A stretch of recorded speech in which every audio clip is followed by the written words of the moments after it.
So I watched Bros, and yeah, I really enjoyed it. Surprisingly, this was one I was interested in because this is a movie that could have gone two ways.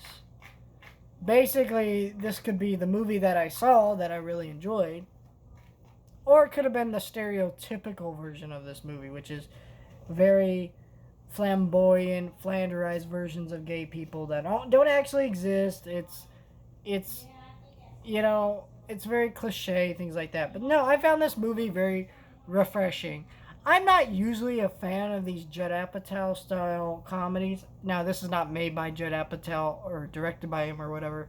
It is only produced by him, but it has a lot of his signature flair and problems with this movies, which is this movie's a little bit too long. But I like this movie, and the reason why is the LGBTQ cast. Everybody in this movie is in that community, and so a lot of the performances, when they're talking about their sexuality or their frustrations or their problems, it feels very natural because it is probably natural to them. This is something they have to deal with in the real world.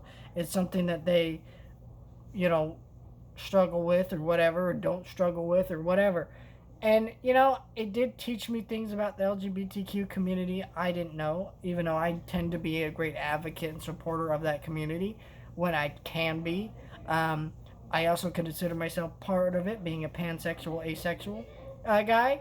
So, this is a movie that kind of related to me because there is a little bit of struggling with understanding gay relationships and having relationships with men on men and that kind of thing. It is very difficult. So seeing a comedy that was able to make light of that and be a funny movie is just a lot of fun. And not all the jokes landed for me. Not all of them worked. But it's a unique perspective on a comedy. This movie is about two opposites, which is kind of fun, and who kind of bring out the best in each other and show like the different two. And it's also fun because they are opposites, you get to see two different, very different types of gay men and what that looks like in a relationship, what their quirks are, what different things, and they become likable, funny characters that you like watching.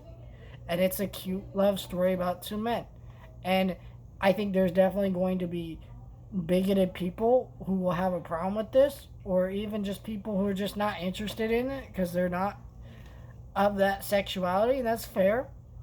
But I think people who react this way either need to fuck off or they just need to look at this and go, well, this is about two gay dudes. I'm not going to like this, so I just shouldn't even bother watching it. And that's totally fine if you feel that way. I just ask that you not be bigoted or homophobic or these other, whatever word you want to use for it. But yeah, I really enjoyed this movie. I thought it had a lot of things to say that were poignant. Again, it was a little bit too long, and not all the jokes work. But when it worked, it worked. I was definitely laughing out loud at several points during this movie, which is nice because I was in a theater with maybe like less than 10 people in it. So being able to laugh out loud at a movie in a theater of less than 10 people, I think, makes a pretty enjoyable movie, and you definitely should check it out. Bros, is probably going to get overshadowed just because October is a big month, with Amsterdam, Lala the Crocodile, and Halloween Ends, and Black Adam, all these things. But for what this kind of movie was, it was a fun comedy. Feels like maybe something that should have probably released on Peacock, but I'm glad it was put out there in theaters because it shows the support for this community and the people in it, and that's a good play on Universal's part. And just a great movie that if you want to see more like this, you really have to go out and support this. This is a good movie. It's fun, and it's standing for a good cause.